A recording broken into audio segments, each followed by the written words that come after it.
안녕하세요. 저는 얼마 전 이혼하고 아이들과 살게 된 평범한 40대 여성입니다. 정말 아직도 이혼한 과정을 생각하면 미치고 환장할 일이지만 사람들이 진짜 이런 나쁜 사람들에 대해 알아야 할 것 같아서 이렇게 사연글을 쓰게 됐어요. 저와 남편은 정말 평범한 사람들이었고 평범하게 결혼을 하게 된 커플이었어요. 둘 다 평범한 월급쟁이였고 본가가 같은 동네라는 공통점 덕분에 더 빨리 친해졌죠. 정말로 모난 곳도 없고 시댁에 문제가 있는 것도 아니었어요. 친정도 시댁도 잘 사는 편은 아니었지만 둘 다 비슷했으니 그게 더 낫다고 생각했죠. 그런데 10길 물속은 알아도 한 길 사람 속은 모른다잖아요. 시댁 사람들이 그런 사람들일 줄이야 상상도 못했죠. 처음으로 이상하다는 것을 느낀 것은 결혼 4년 차였을 때예요. 남편이 휴가를 앞두고 있던 여름에 몸을 만들겠다며 8kg짜리 아령을 들고 운동하다가 발가락에 아령을 떨어뜨려서 발가락 골절을 입게 됐어요. 불행인지 다행인지 엄지발가락은 다치지 않았지만 나머지 3, 4, 5번 발가락이 부서졌어요. 발가락 뼈뿐만이 아니라 발등뼈도 문제가 생겨서 결국 수술을 해야 했고 핀도 박아야 했죠. 한마디로 대공사였어요. 나오는 병원비와 수술비는 그때그때 생활비에서 냈고요. 실비보험을 제가 내고 있었으니 당연히 실비보험에서 돈이 나올 거라고 생각했거든요. 그런데 수술비가 생각보다 많이 나와서 생활비가 좀 모자라더군요. 여보, 얼마 전에 보험 청구하지 않았어? 진단금이랑 수술비 그거 나왔으면 나한테 줘야 해? 우리 지금 생활비 너무 모자라. 그거? 일단 신청은 해놨는데 한번 알아볼게. 조금만 기다려줘. 그런데 생활비 많이 모자라? 응, 이번 달 초에 당신이 교육 듣는다고 40만 원 가져갔잖아. 그것 때문에 좀 힘들어. 저와 남편은 통장을 합친 건 아니었어요. 결혼하면서 오랫동안 몰던 중고차를 팔고 새로운 차를 사느라 대출을 받았고 집을 구매하면서 또 대출을 받았죠. 남편 앞으로 150만 원 넘게 대출금이 들어가고 있는 실정이라 필연적으로 제가 생활비를 부담하고 있었거든요. 그러다 보니 이런 식으로 돈이 나가면 제 월급에서 돈을 더 써야 하는 일이 생겼던 거죠. 그날의 대화는 대수롭지 않게 넘어갔어요. 그런데 수술한 지 2주가 넘어가는데도 보험금이 나오지 않더군요. 퇴원 시에는 입원비 관련한 보험금이 나와야 하는데 말이죠. 답답한 마음에 남편에게 먼저 말을 꺼냈어요. 혹시 보험 어떻게 됐어? 혹시 결격 사유라도 있었던 거야? 그런 건 아니고, 그런데 병원비 많이 나왔어? 우리가 모아놓은 돈에서 좀 뺏어 쓰면 안 될까? 그 돈으로 써도 상관은 없는데 그래도 보험이 왜 안 나오는지는 알아야 할 거 아니야. 당신 보험이 생활비에서 나가는데 도움이 안 될 것 같으면 없애는 게 맞고 더 좋은 데로 갈아타면 되니까. 그렇게 말하면서 남편을 봤는데 남편은 곤란한 얼굴을 하고 있더라고요. 거기에서 뭔가 있는 것 같다는 생각이 들었어요. 남편이 원래 손해보는 걸 싫어했거든요. 계산을 꼼꼼하게 잘하고 관리도 잘하는 사람인데 보험 하나 가지고 저런 곤란한 얼굴을 하는 건 중간에 문제가 있다는 이야기잖아요. 그래서 남편을 추궁했어요. 보험 약관 한번 보여줘. 문제가 뭔지 내가 찾을 테니까. 여보, 그냥 이번 한 번만 넘어가면 안 될까? 나도 말하기 좀 그래서 그래. 도대체 뭐 때문에 이렇게 당신이 저자세로 나와? 다음에도 이런 일 없으리란 보장 없잖아. 그러면 그때마다 생활비 뭉텅이로 날아가는 거고. 그럼 보험은 왜 넣어? 빨리 보여줘. 남편이 아무것도 안 하고 지켜만 보길래 저는 답답한 마음에 중요한 서류를 넣어두는 서랍부터 열어댔어요. 그리고 제가 원하던 서류를 찾았죠. 그런데 남편 실비의 피보험자가 남편이고 계약자, 즉 계약을 체결한 사람이 심으로 되어 있더군요. 게다가 수익자도 시모였어요. 저는 설마 하는 마음으로 남편을 쳐다봤어요. 남편이 고개를 푹 숙이더군요. 설마 어머님이 청구 금액 다 가져간 거야? 당신 이거 처음부터 알고 있었어? 그거 나 사회생활 시작할 때 엄마가 아는 사람 통해서 받아준 거거든. 그래서 결혼 전까지 엄마가 돈 내주고 있어서 일단 엄마가 계약한 거기도 하고 나도 별 생각 없었지. 남편 말에 제가 답답한 듯 남편에게 따졌어요. 결혼 전이야. 어머님이 돈 내셨다 하니 보험금 나온 걸 드린다는 게 잘못됐다거나 나쁘다고는 생각 안 해. 그렇지만 결혼 후에도 어머님이 그걸 가져가신다는 걸 알았으면 이 보험을 어떻게 고칠 생각을 해야지. 돈은 우리 생활비에서 나가는데 혜택을 우리가 못 받는 건 문제가 있는 거잖아. 그렇긴 한데 엄마한테 이야기하는 것도 좀 그렇고 이번만 그냥 넘어가면 다음에는 이야기 한번 해볼 테니까. 분란을 피하고 싶은 건지 남편은 계속 다음에 하자고 미루더군요. 저는 그럴 생각이 없었어요. 수술비에 입원비까지 보험에서 다 나올 거라 생각하고 편하게 돈을 써댔는데 그 여파로 지금 당장 생활비가 모자라게 생겼으니까요. 어머님한테 가서 이야기하자. 이건 나중에 해야 할 일이 아니라고. 나중에 또 문제 생기면 어떡할 거야?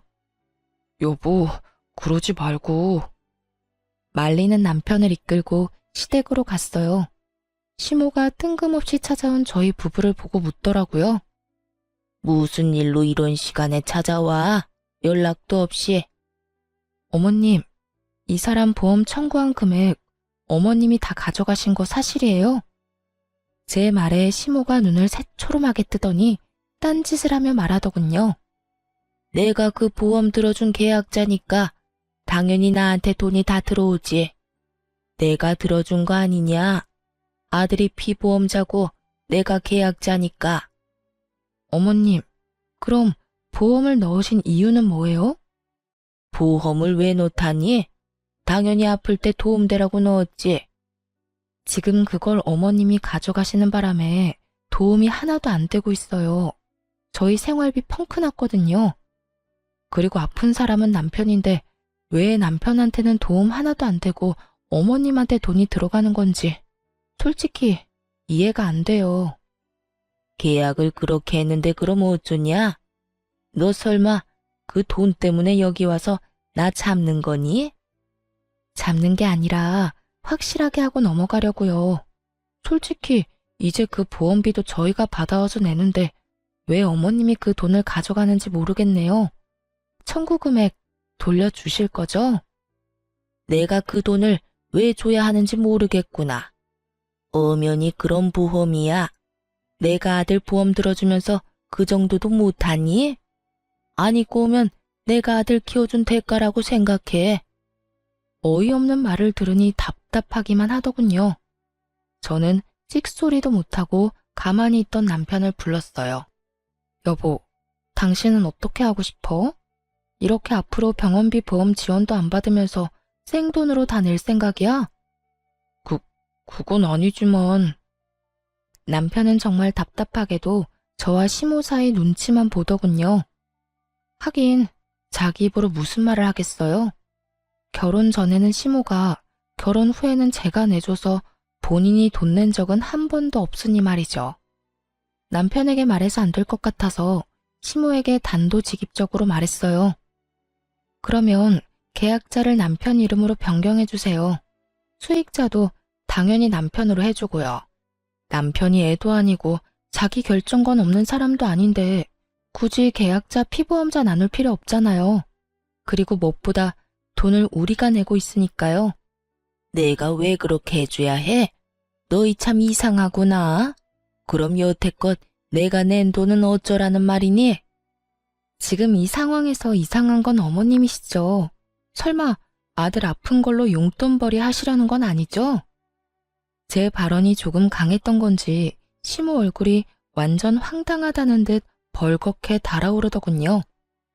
무슨 말을? 이 상황이 딱 그거잖아요. 정작 아픈 아들이 돈 다 내고 치료받았는데 보험은 어머님이 다 먹겠다는 말이 그 뜻으로밖에 안 들리잖아요. 제가 어플 체크해보니 여태 보험비를 아예 안 받았던 것도 아니고 그 전에 받으신 것만으로도 내신 금액은 돌려받으신 것 같은데요.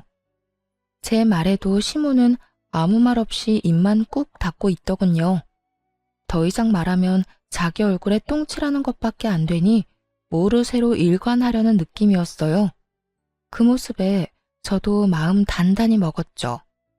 지금 당장은 남편 건강이 그리 나쁘지 않아서 저 보험이 필요 없을 수도 있지만 나중에 나이가 들면 저희가 얼마나 큰 손해를 보겠어요. 그래서 남편에게 말했죠. 어머님은 계약자 수령인 바꿀 생각 없으신가 보네. 그럼 어쩔 수 없지. 퇴원하고 당분간은 시댁에서 지내. 당신 다리 다 나아서 목발 없이 다닐 수 있을 정도 되면 그때 집으로 와. 그 전에는 집에 돌아올 생각 말고. 여보, 그게 무슨 소리야? 무슨 소리긴. 어머님이 보험금 다 가져가신다잖아. 나는 생활비로 병원비, 보험비 다 내고도 보험금 못 받는 사람 됐으니 당신 수발까지 못 든다는 말이야. 어머님이 그 큰 돈 다 가져가셨으니 어머님이 알아서 당신 간병해 주시겠지. 나는 돈 날리고 무보수 노동까지는 못해. 게다가 당신 집에 있으면 돈만 더 나가고. 어머님이 받아가신 돈만큼 여기서 신세지다가 와. 어머님도 고생하세요. 이 사람 아직 해야 할 거 많아서 도와주셔야 할 거예요. 그렇게 말하며 제가 주섬주섬 제 물건을 챙기자 시모의 꾹 닫힌 입이 다급히 열리더군요. 너 그게 무슨 소리야? 내가 왜 아들 병간호를 해? 제 말 못 들으셨어요? 어머님이 받아가신 돈만큼 고생하시라는 말이에요. 계약자 변경 안 해주신다니 어쩔 수 없죠. 앞으로 남편 아프면 시댁으로 보내드릴게요.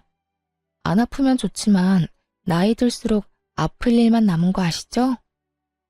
여보, 진짜 나 놔두고 가는 거야? 잠깐만. 이건 당신 책임도 있는 거 알지? 미리 이야기하고 어떻게든 했어야 하는 건 당신이지. 알아서 어머님 설득시켜서 돌려놓거나 아예 안 먹힐 것 같으면 보험 해지해. 나는 그 돈 계속 내줄 생각 없으니까 잘 해결하고 와. 그렇게 이야기하고 나와버렸죠. 솔직히 진짜 화났거든요. 그런 이야기를 저한테는 해야 하는 거 아닌가요? 그래도 안 보이니 속은 좀 편하더라고요. 남편이 오른쪽 발을 다치는 바람에 아침에 누가 운전해주지 않으면 직장에도 못 가고 병원도 못 가는 상황이었거든요.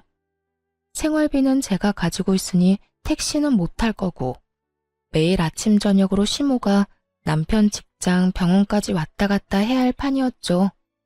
그리고 저는 남편이 시댁에 가 있는 동안 돈 한 푼 안 줬거든요. 돈 받아간 사람은 따로 있는데 제가 돈을 줄 이유가 없잖아요. 그렇게 일주일을 버티더니 결국 시모가 남편을 돌려보냈더군요. 변경된 보험 계약과 함께 말이죠. 저는 원하는 걸 얻었고 남편도 자기 보험 자기가 찾아왔죠. 그런데 남편 얼굴이 생각보다 개운한 얼굴은 아니더군요. 왜 그런 표정이야? 이제 당신 아파도 걱정할 거 없는데. 그렇지. 그냥 엄마한테 좀 미안해서 그렇지. 미안하게 생각하지 마. 그게 이상했던 거고 지금 이게 정상인 거야. 다 큰 자식 아픈 걸로 돈 버는 건 좀 아니지. 비용도 우리가 다 내는데. 그리고 어머님도 분명히 이해할 때가 올 거야. 그렇게 이야기했더니 남편이 고개를 끄덕이더군요. 아픈 자식에게 더 해주고 싶으면 더 해주고 싶지. 자식한테 가야 할 것까지 모조리 뺏어오겠다는 생각을 하는 부모가 어디 있겠어요? 사실 저희 어머니가 시모와 같은 동네 살아서 오가며 인사도 하고 아는 사람도 많았던지라 걱정이 됐는데 다른 사람에게 이야기해봐야 자기만 손해라는 걸 아는지 아무 말도 안 했더라고요. 그렇지만 이 일로 시댁과 저는 거리가 생겨버렸잖아요. 그래도 미래에 더 큰 병으로 이런 일 생겼으면 더 돌이킬 수 없었을 거라는 생각을 하면 차라리 지금 좀 척치는 게 나을 수도 있다고 생각했어요. 하지만 그 일로 인해 제 마음속에 시모에 대한 이미지는 완전히 박살이 나버렸죠. 그렇게 교양 있어 보이고 사람 좋아 보이던 시모가 돈이라면 환장을 하는 사람처럼 보이기 시작했거든요. 그래도 그 이후로 저희한테 돈을 요구한다거나 하지는 않았어요. 그런데 사건은 의외의 곳에서 터지는 법이더라고요. 저와 남편은 결혼하면서 신혼집을 마련할 때 남편 4천, 저 2천, 친정에서 3천, 나머지는 대출로 집을 샀거든요. 대출을 남편이 갚기로 하면서 명의는 남편 앞으로 하기로 했어요. 솔직히 우리 돈이 들어가기는 하지만 저희 돈은 리모델링비랑 혼수로 거의 다 쓰게 됐으니까요. 그리고 결혼 후 새로 사야만 했던 새 차의 할부금도 남편이 갚고 있는 중이었거든요. 그래서 제가 10년째 생활비를 충당 중이었어요. 여보, 미안한데 40만 원만 생활비에서 가져갈 수 있을까? 사촌 동생이 과일 장사 시작했잖아. 가서 좀 팔아주기도 해야 하고 얼마 전에 첫째가 낸 문콕 사고도 돈 물어줘야 하거든. 당신 남는 돈은? 월급에서 대출금 갚고 나서도 돈 좀 남잖아. 얼마 전에 본가에서 보일러 고장났다고 해서 그거 고치는데 돈 좀 썼어. 그래서 이번에는 돈이 없어. 아, 그거 가져가면 나 남는 돈 거의 없어. 자동차 할부는 이제 끝날 때 되지 않았어? 3달 정도면 끝나. 그러면 나도 좀 여유로워지니까 당신 도와줄 수 있겠지. 그때까지만이야. 조금만 도와줘. 필요한 돈이긴 했어요. 애가 문콕을 하는 바람에 상대 차량 문짝을 갈아줘야 했거든요. 그렇지만 한 번에 40만 원이라는 돈이 나가니 생활비가 진짜 휘청하더라고요. 그래도 어쩌겠어요. 필요하다니 줘야죠. 그 전에도 남편은 생활비에서 그렇게 돈을 자주 빼갔어요. 작년까지만 해도 남편이 매달 드는 교육과 헬스장 비용으로 매달 30만 원씩 나갔었죠. 그 외에 경조사 비용으로도 자주 가져갔고요. 생활비를 비상금 정도로 생각하는 남편을 보며 그 집도 차 할부금이 다 끝나면 괜찮겠지 하는 생각을 했어요. 그런데 남편에게 돈을 빌려주고 정말 오랜만에 가계부를 살펴보는데 이상하게도 남편이 매달 4, 50만 원씩 꼬박꼬박 가져가고 있는 걸 발견했거든요. 물론 이유는 다 달랐지만 정말 한 달도 빠짐없이 매달 가져갔어요. 그리고 항상 10일에서 15일 사이에 돈을 빼가는 걸 알게 됐죠. 이상하잖아요. 그래서 남편이 오래전에 만든 체크카드의 통장을 들고 통장 정리를 시작했어요. 하나둘씩 찍혀 나오는 내역을 보면서 저는 점점 입을 다물지 못하게 됐어요. 그 체크카드는 남편이 빚 갚는 용으로 사용하는 카드였는데 제게 빌린 돈이 그 카드로 들어가면 모조리 아파트 대출금으로 들어가더라고요. 게다가 아파트 대출금도 제가 생각했던 것보다 금액이 적었고 차 대출금은 이미 끝나 있더라고요. 순간 부들부들 떨리더라고요. 여태껏 150만 원이 넘는 금액을 대출금과 이자로 내고 있다고 생각했기 때문에 제가 생활비를 내고 있었는데 실제로는 모든 걸 다 속이고 있었다니. 남편이 계산을 잘하고 꼼꼼하니까 맡겨뒀던 일이 결국에는 제 살까먹는 일이었던 거죠. 이걸 어떻게 할까 생각하다가 한 가지 좋은 생각이 떠올랐어요. 제 돈으로 대출금 갚는 걸 알게 됐으니 그걸로 하나 당당하게 요구할 수 있는 일이 생겼거든요. 여보, 우리 이 집 벌써 산지 10년이나 됐잖아. 이제 슬슬 공동 명의로 해줄 수 없어? 저는 야근 후에 집에 온 남편에게 그렇게 말을 꺼내자 남편이 순간 멈칫하더군요. 그러더니 저를 한번 슬쩍 보고는 다시 식사를 하며 말했어요. 그건 안 돼. 내가 돈 갚고 있는 거 알잖아. 솔직히 10년간 내가 다 갚았는데. 그리고 누구 명의면 무슨 상관이야? 우리한테 문제가 있는 것도 아니고, 나 죽으면 어차피 다 당신이랑 애들 건데. 그러니까 누구 명이면 무슨 상관인데? 그러면 공동명의 해도 되잖아. 아니, 도대체 갑자기 왜 공동명의를 해달래? 10년간 아무 일 없이 잘 지내왔잖아. 내가 어제 당신 통장 정리하면서 알게 됐거든. 나한테서 받아간 돈 다 대출금으로 들어가고 있던데, 그리고 차 대출금도 벌써 다 갚았더만. 대출금 금액도 나한테 말했던 것보다 더 적고. 제가 그렇게 말하자 남편이 인상을 팍 쓰더군요. 그걸 당신이 왜 봐? 그거 사생활 침해야.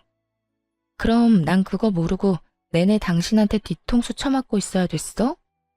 당신 진짜 어이없다. 내 돈으로 생활비하고 대출금까지 갚았으면 당연히 내가 원하는 것 정도는 해줘야 하는 거 아니야? 왜 나만 죽어라 돈 대고 있는데? 그럼 이참에 말해봐. 나한테 가져간 돈이랑 당신이 원래보다 부풀린 대출금 다 어디로 가져가는 건데? 제가 그렇게 이야기하자 남편도 아무 말 못하더군요. 솔직히 공동명의를 안 해주는 이유를 모르겠더라고요. 내가 그거 다 봐주겠다고. 그러니까 공동명의 하나 해달라는 건데 그게 그렇게 힘들어? 막말로 내가 내 월급으로 내 용돈 썼어? 내 월급으로 생활비 하느라 모아놓은 돈도 많이 없는데 너는 나 몰래 뒷주머니 차고 있었잖아. 이 집에 기여하는 돈으로만 본다면 제가 남편보다 돈을 더 많이 내고 있었는데 말이죠. 남편의 저런 모습을 보니 저도 부글거렸어요. 그래도 해주겠다는 말은 절대로 안 하는 남편을 보며 저도 마음을 굳게 먹고 말했죠. 그래, 당신 맘대로 해. 대신 당신은 생활비 쓰지 마. 집에 있는 전기, 난방도 쓰지 말고 그것도 내 생활비로 내잖아. 아, 제발 좀 이런 식으로 유치하게 굴지 마. 먼저 치사하게 군 게 누군데? 너 하는 행동이 괘씸해서라도 나 너 용서 못해. 당분간 당신한테는 절대로 생활비 안 줄 거니까 알아서 해. 그 뒤로 정말 남편에게 1원 한 푼 안 줬어요. 난방이랑 전기도 못하게 막아버렸고 냉장고에 음식도 못 먹도록 아이들 음식도 단품 요리로 만들어서 바로 먹어버렸어요. 밥도 딱 애들이랑 저 먹을 만큼만 만들어서 먹고요. 식재료만으로는 만들어 먹을 수 없으니 남편은 며칠간 라면만 먹더군요. 그렇게 치사하고 깐깐하게 구니 한 3개월이 지나자 남편이 저에게 항복의 메시지를 보냈어요. 미안해. 내가 사과할게. 그러니까 이제 제발 그만해. 시켜 먹는 것도 하루 이틀이고 아침 거르는 것도 익숙하지 않은 사람에게는 더 힘든 법이거든요. 결국 그걸 견디지 못한 남편이 저에게 먼저 사과를 하게 된 거죠. 미안하면 공동명의나 해줘. 솔직히 나도 이렇게 치사하게 굴기 싫거든. 근데 여태껏 들어간 내 돈이 아까워서라도 그러면 안 되는 거잖아. 그리고 결혼할 때 언젠가는 공동명의 해준다고 했잖아. 그 말 지금 지킨다고 생각해. 10년간 나한테 돈 부풀리고 가져갔으면 이 정도 요구가 그렇게 큰 건 아니잖아. 그치? 제 말에 남편이 한숨을 푹 쉬더니 그러더군요. 알았어. 공동명의 해줄게. 저는 기분이 너무 좋았어요. 그렇지만 너무 티내지 않으려고 노력했죠. 사실 결혼 초에는 공동명의는 해도 안 해도 그만이라는 생각을 하고 있었는데 결혼 10년 차 되니 제 재산을 가지고 싶다는 생각이 들었거든요. 게다가 제가 돈을 안 버는 것도 아니고 그걸로 집에 생활비로 다 쓰는데 제 앞으로 된 재산이 아무것도 없다는 것도 좀 싫었고요. 그래서 남편이 공동명의 해줄 날만 기다리고 있었죠. 그런데 그 다음날 시모가 저희 집에 찾아왔더군요. 너 이게 도대체 뭐 하는 짓이니? 네가 뭔데 공동명의를 요구해? 네가 한 게 뭐가 있는데 내 자식 재산을 넘봐? 어이가 없었어요. 다짜고짜 와서 저한테 이런 막말을 하다니. 남편은 그런 시모를 말리려 애쓰더라고요. 놔봐. 넌 바보 등신이야? 어떻게 된 게 네 손 안에 들어온 것도 못 지켜서 이 난리야? 시모의 그 말에 저도 빈정이 확 상해버렸어요. 솔직히 왜 제가 저런 소리를 들어야 하는지 모르겠더라고요. 그래서 저도 시모에게 이야기했죠. 어머님, 남편이 그간 저한테 가져간 돈이 얼만지 아세요? 그리고 남편이 그간 대출금 부풀려서 이야기해서 생활비 지원조차 안 하고 뒷주머니 찬 게 얼만지는 알고 그런 말씀 하시는 거예요? 그게 무슨 소리야? 집값 낸 사람이 집주인이지. 그러니까요. 그 집 대출금도 제 돈 가져가서 냈던데 그것도 모르고 지금 여기 와서 저한테 이러시는 거예요? 뭐? 그게 무슨 소리야? 시모가 처음 듣는 내용인 듯 남편을 쳐다보더군요. 남편이 한숨을 푹 쉬고는 시모에게 말했어요. 제가 와이프 생활비로 대출금을 좀 냈어요. 얼마를? 한 달에 4, 50만 원 정도요. 올랑. 화내려는 시모 앞에 제가 한마디 더 붙였어요. 매달려 10년간. 그래도 그렇지. 4, 50만 원은 내줘도 되지. 제가 생활비로 150, 200 정도 이미 내는데도요. 생활비도 네가 내냐? 넌 생활비 안 줘? 네. 남편 말에 시모가 눈을 질끈 감더군요. 제가 이 집과 생활 유지에 돈을 더 많이 내는데 그거 요구하는 게 과한 일인가요? 나는 모르겠다. 니들이 알아서 해라. 시모는 무슨 말이 하고 싶어서 왔는지는 모르겠지만 그 말만 남기고 후다닥 사라졌어요. 분명히 아들 편을 들며 저를 혼내주고 싶었던 모양인데 어쩌겠어요. 사실로 따지면 제가 그 집을 가져도 모자란 것을. 그리고 솔직히 애초에 리모델링 비용까지 하면 오로지 남편 거라고 하는 것도 웃기잖아요. 그렇게 남편은 조만간 공동명의 해주겠다고 약속까지 했어요. 기분이 좋았지만 그 기분도 금방 가라앉았어요. 남편 때문이 아니라 친정사정 때문에요. 저희 친정어머니가 지병으로 몇 년을 앓고 계셨는데 당장 수술이 필요한 상황이었거든요. 게다가 저는 생활비 쓰느라 돈 모아놓은 것도 많지 않았고요. 남편과 함께 모아둔 돈은 더 큰 집으로 가거나 애들 교육에 쓸 목적으로 모은 거였거든요. 제가 남편에게 슬쩍 물었죠. 여보, 우리 모으고 있는 돈 좀 빌려줄 수 있어? 우리 엄마 이제 곧 이식 수술인데 수술비가 너무 많이 들어서. 장모님 이식 수술 잡혔어? 그런데 어쩌지? 그 돈 지금 빼면 더 손해야. 이때껏 모아놓은 돈은 다 더 부풀리려고 각종 펀드랑 주식에 넣어놨잖아. 지금 팔면 원금도 보전 못해. 남편이 난색을 표하며 안 된다고 하더군요. 그거 말고 지금 모으고 있는 돈들은 그냥 적금만 깨면 되니까 괜찮잖아. 그래도 그건 우리 집에 문제 생기면 사용할 비상금이잖아. 그걸 장모님 수술비로 주는 건 좀... 처남은? 처남은 돈 없대? 걔 이제 막 결혼했는데 무슨 돈이 있겠어? 그러지 말고 좀 빌려줘. 엄마 수술하고 나면 조금이라도 갚아줄 테니까. 안 된다니까 왜 이래? 그 돈은 안 쓸 거야. 단호한 남편 답변에 속이 확 상했어요. 설마 제가 공동명의를 해달라고 했다고 그걸 이런 식으로 갚나 싶은 생각까지 들 정도였죠. 그럼 공동명의나 빨리 해줘. 꽥 소리 지르고 그날 대화는 그렇게 종료됐어요. 장모님이 아프다는데 괜찮냐는 말은 한마디도 없고 돈은 절대 못 빌려준다는 남편놈에게 우라가 치밀었어요. 그 다음날 남편이 야근하는 동안 저는 칼퇴근하고 집에 와서 남동생을 불렀어요. 누나, 엄마 수술비 어떡할 거야? 엄마 보험은 없나? 보험 있긴 한데 기대하기는 좀 어려워. 특약도 많이 없었고 그냥 기본이라. 낸 만큼 다 못 돌려받을 가능성이 높지. 너희 매형도 진짜 너무하지 않니? 어떻게 장모님 아프다는데 돈 절대로 못 빌려준다고 그렇게 선을 긋고. 너무 그렇게 생각하지 마. 매형도 생각이 다 있겠지. 아, 일단은 대출이라도 해봐야지 뭐. 그렇다고 엄마 저대로 수술도 못하게 둘 수 없잖아. 아버지 돌아가시고 우리 두 남매 키우느라 고생하셨잖아. 호강도 못 시켜드렸는데.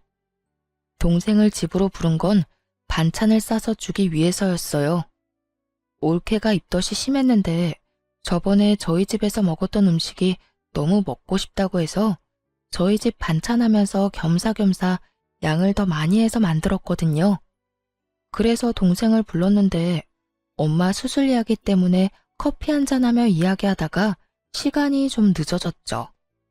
남편은 아직 들어오지 않고 있어서 이만 동생을 보낼 생각이었어요. 반찬 양이 많아서 동생 배웅도 할 겸 지하 주차장으로 같이 내려갔어요.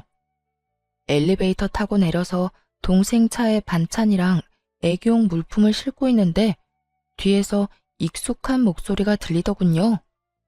그러니까 미친 거지. 왜 내가 모아둔 돈을 처가에 갖다 붓냐? 와이프가 정신이 나간 거지. 얼마 전에는 돈독이 올랐는지 집도 공동명의 하라고 해서 난리도 아니었잖아. 아무리 봐도 남편 목소리였어요. 순간 벙쪄서 아무 말도 못하고 듣기만 하는데 가관도 아니었어요. 내가 나서려니 동생이 갑자기 조용하라는 제스처를 하며 폰을 꺼내 허둥지둥 녹음 버튼을 누르더라고요. 공동명의 해줬냐고? 내가 왜? 나 그거 해줄 생각 없어. 그냥 말만 그렇게 해놓은 거야. 안 해주면 지가 어쩔 건데? 진짜 괘씸해서라도 안 해줄 거야. 그리고 자기 엄마 아픈 걸 왜 내 돈으로 해결하려고 하는지 이해가 안 간다니까. 돈이 너무 아깝잖아. 어차피 곧 죽을 사람 병원비를 왜 우리가 내? 그리고 늙어서 그 수술비 정도도 마련 못해서 끙끙거리는 것도 웃기고. 여하튼 처가 식구들 진짜 완전 비호감이야. 이야기를 듣는데 귀가 썩는 기분이 들더라고요. 그런데 더 놀라운 이야기가 그 뒤에 나왔어요. 그리고 저번에 보험이랑 대출 와이프한테 걸린 거 생각하면 아직도 한숨 나온다니까. 그래, 그 보험 청구 금액 와이프 몰래 엄마랑 나눴거든. 병원비는 생활비로 내고. 근데 그거 안 준다고 쌩 난리를 치더니 결국 나 본가해버리고 가버리는 거 보고 완전 정이 뚝 떨어지더라니까. 그걸로 이번에도 비상금 잘 모을 수 있었는데 딱 걸려가지고 대출금도 와이프 돈으로 야금야금 잘 넣고 있었거든. 부풀려서 이야기해서 생활비도 와이프가 다 내도록 설계 다 해놨는데 말이지. 이번에 걸리는 바람에 다음 달부터 와이프가 돈 달라고 할까봐 그게 걱정이야. 누구랑 무슨 통화를 하고 있는지는 모르겠지만 제 속내를 그대로 드러내는 남편놈 목소리를 들으며 진짜 하늘이 무너지는 기분이었어요. 처음부터 제 돈으로 자기들 배를 열심히 채우고 있었더라고요. 완전 열이 받을 대로 받은 저는 씩씩대며 주변을 살폈어요. 남편은 제가 지하 주차장에 있을 거라는 생각도 못하고 통화 끝나고 올라가려고 통화를 이어가고 있더군요. 저는 올케한테 챙겨주려던 겉절이 김치의 뚜껑을 열어서 남편에게 다가갔어요. 낄낄대며 발끝을 벽에 툭툭 차고 있던 남편놈 얼굴에 겉절이를 확 부었죠. 으이씨, 뭐야? 겉절이 맞은 남편놈이 얼굴을 들어 인상을 쓰더군요. 그리고 그 앞에는 그 인상보다 더 더러운 표정의 제가 있었죠.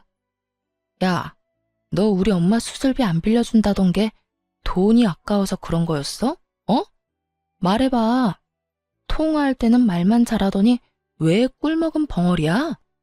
저는 남편놈 멱살을 쥐면서 남편을 추궁했어요. 그랬더니 동생이 급히 저를 뒤에서 말리더군요. 누나, 참아. 이렇게 화낸다고 될 일 아니잖아. 누나가 일단 참아. 아이씨, 더 이상 나 열받게 하지 마. 지금 이 상황도 짜증내기 일보 직전이니까. 방구 낀 놈이 성질낸다고 딱 그거였어요. 지금 네가 짜증이 나? 그래, 네. 내고 오늘 너 죽고 나 죽자, 어? 열받은 제가 또 달려들자 동생이 말렸어요. 너 이대로는 안 넘어가? 이혼해. 당장 이혼하자고. 이딴 식으로 너한테 돈 한 푼이라도 더 주면 내가 등신이고 바보 천치지. 누가 그런다고 겁낼 줄 알아? 이혼? 그래, 해. 하면 되지. 왜 못하겠어? 보나마나 내가 더 유리하다고. 진짜 미치고 환장하겠더라고요. 자기가 뭐라고 저렇게 당당한지. 저는 이악 물고 이혼 소송에 들어갔어요. 엄마가 아픈데 저놈 얼굴까지 보고 있다간 속에 천불이 날 것 같았거든요. 소송 진행 중에 엄마 이식 수술 날짜가 잡혔어요. 엄마한테는 이혼한다는 말 안 했거든요. 괜히 걱정하고 스트레스만 받으실까 봐요. 수술 다 끝나면 이야기할 생각이었죠. 수술 며칠 전 엄마가 저랑 동생 불러서 그러더군요. 혹시라도 수술 잘못되거나 문제 생기면 엄마 폰 안에 사진 첩봐. 엄마가 거기에 너희들한테 조금이라도 물려주려고 모아둔 것들 사진 찍어놨어.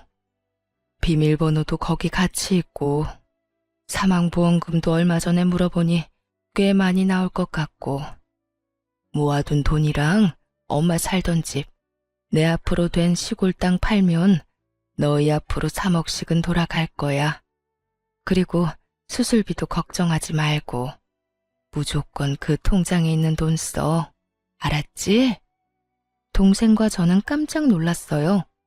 평소 친정엄마가 항상 돈 없다는 말을 밥 먹듯이 하니 저도 동생도 당연히 어머니에게 돈이 없다고 생각했거든요. 그런데 이렇게 알뜰살뜰 모아놨을 줄은 상상도 못했죠. 이제 수술만 잘 되면 된다고 생각하고 있었는데 수술 도중에 어머니가 돌아가셨어요. 면역력이 너무 약해져 있어서 수술을 견디질 못한 것 같더라고요.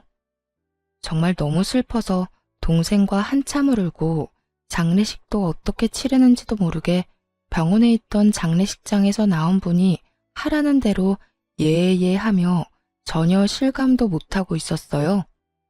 그런데 장례식을 하는 이틀날 이혼 소송 중인 남편과 시모가 장례식장에 찾아왔더라고요.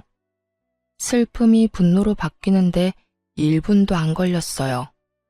그래도 입술을 꽉 깨물며 어머니 가시는 길에 분란 안 일으키려고 조심하고 있었는데 남편놈이 어머니 영정 앞에서 울고불고 곡소리를 내며 대성통곡을 하는 거예요.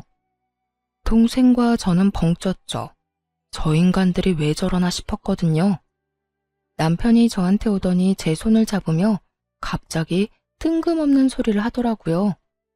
여보, 많이 힘들지? 다 괜찮아. 내가 곁에 있잖아. 저는 처음에 제가 잘못 들은 줄 알았어요. 지가 왜 날 걱정해요? 치열하게 한 푼도 안 뺏기려고 이혼 소송 중인데 갑자기 와서 챙기는 척? 착한 척? 환장하고 기가 차서 제가 물었죠. 이게 뭐 하는 짓이야? 당신이 여길 왜 와? 여기 와서 눈물 흘릴 자격도 없는 놈이? 저의 차가운 말에도 남편 놈이 제 손을 꼭 붙잡더니 그러더군요. 많이 속상했지? 내가 다 미안해. 이렇게 장모님 잃고 나니 당신이 얼마나 소중한지 깨달았어. 그러니까 우리 이혼은 없던 걸로 하고 다시 잘 살아보자. 점점 더 기괴해지는 남편놈 행동에 저는 이 인간의 의중을 알 수 없어서 궁금증만 생길 뿐이었어요. 다시 잘 살아? 당신이랑 내가 왜? 나한테 한 푼도 주기 싫어서 이혼 소송도 그렇게 지랄맞게 하고 있으면서?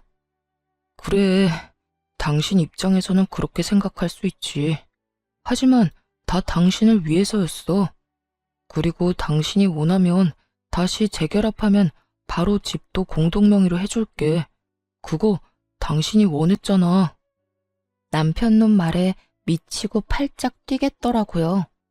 갑자기 재결합 이야기를 왜 하냐고요? 근데 그 의문을 해결해 줄 사람이 금방 다가오더라고요. 시모와 어머니의 친구분이셨어요. 어머니 친구분은 보험 설계사로 일했었고 지금은 일을 그만두셨는데 이분이 저희 어머니와 시모 두 사람을 다 알고 있었거든요. 아휴, 그래. 저번에 사망보험금 얼마 나오는지 알려달라고 전화했을 때도 너희 이혼 전혀 모르고 있었어. 그리고 네 시어머니도 둘이 진짜로 헤어질 생각 없어서 네 어머니한테 말 안 한 거라고 하던데 둘이 잘 돼서 어머니 모시면 얼마나 좋아하겠어. 그 보험 설계사의 말을 들으니 이제 알겠더라고요. 이 인간들이 뭘 원했는지요. 엄마가 사망보험금 알아보러 전화한 후에 시모랑 보험 설계사가 통화한 게 틀림없어 보였어요. 보험 설계사가 엄마 재산에 대해 이야기했겠죠.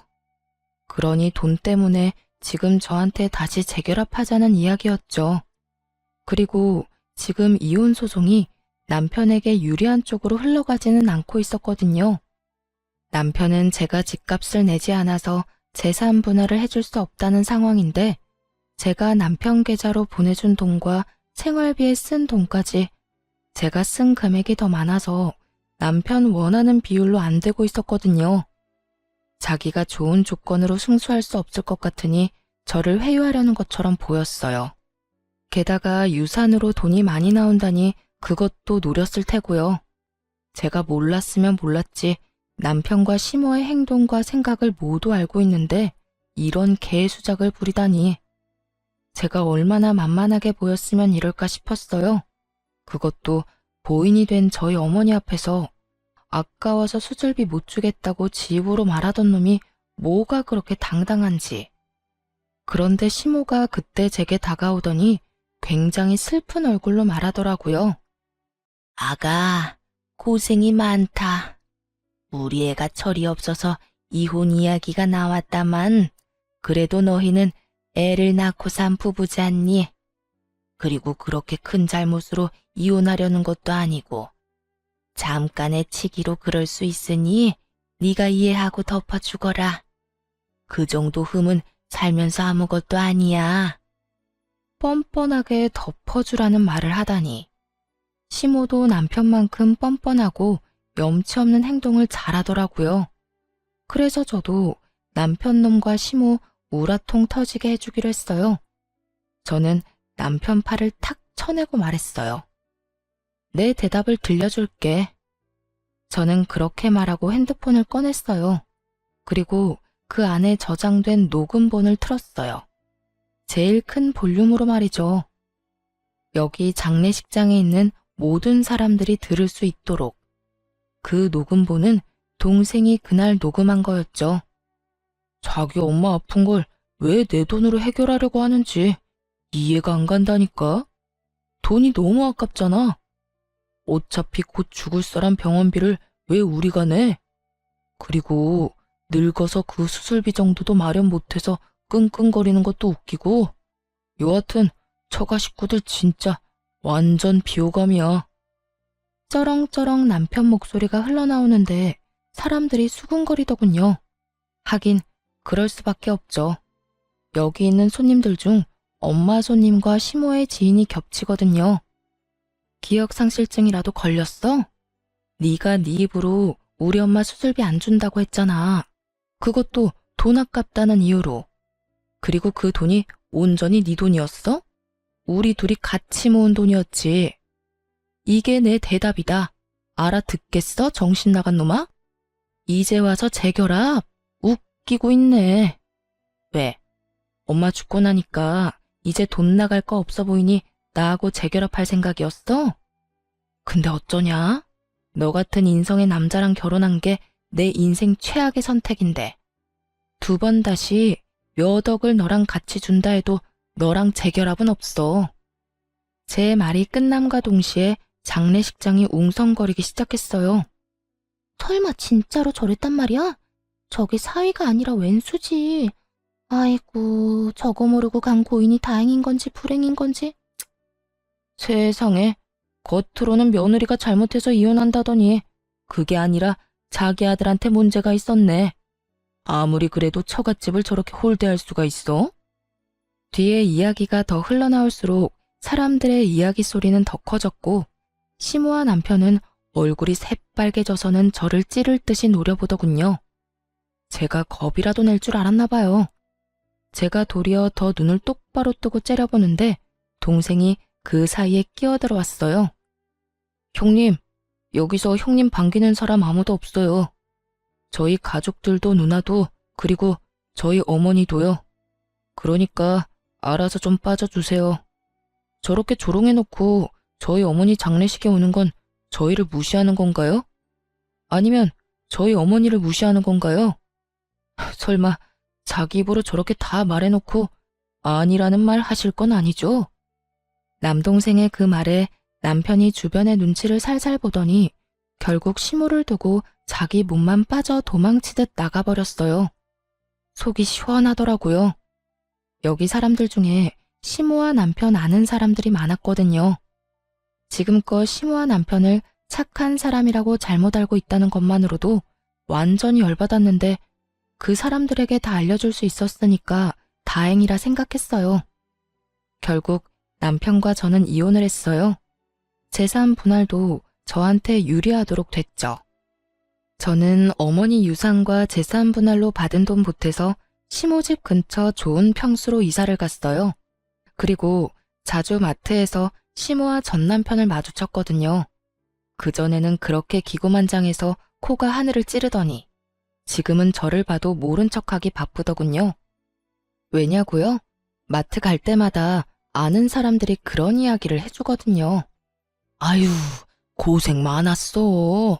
어떻게 그렇게 되먹지도 못한 인간을 만나서. 그래도 일찍 이혼한 게 다행이지. 그런 놈이랑 같이 살아봐야 저승가에는 어머니 속만 문드러질 테니까.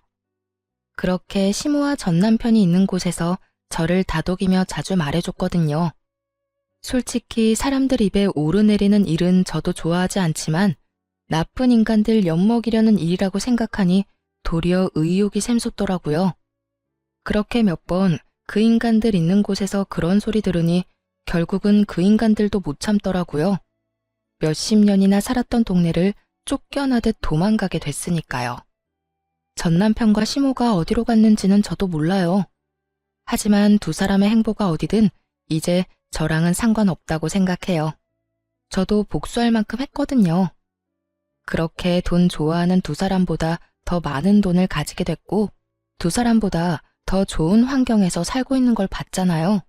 그러니 얼마나 속이 쓰렸겠어요? 남의 떡이 더 커 보인다고 했어요. 이혼 후에 제가 가진 것들이 참 먹음직스럽게 보인 만큼 자기가 한 선택도 여전히 후회할 가능성이 높았죠.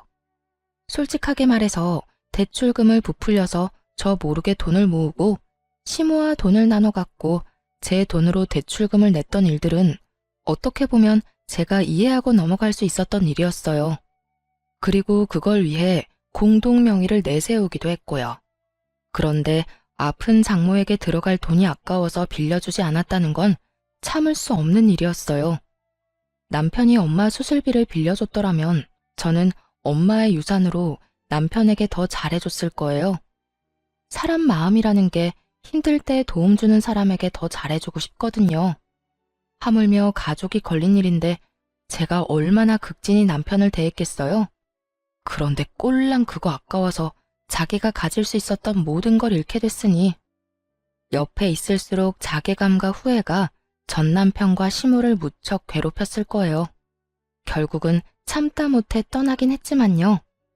저는 그들이 사라진 곳에서 편하게 잘 지내고 있어요. 전 남편과 시모가 뭘 하는지 전혀 모르고 연락도 들은 적 없어요. 다만 한 가지는 정확하게 알죠. 여기로 두 번 다시 돌아오지 못할 거라는 거요. 알게 모르게 좁은 동네였거든요.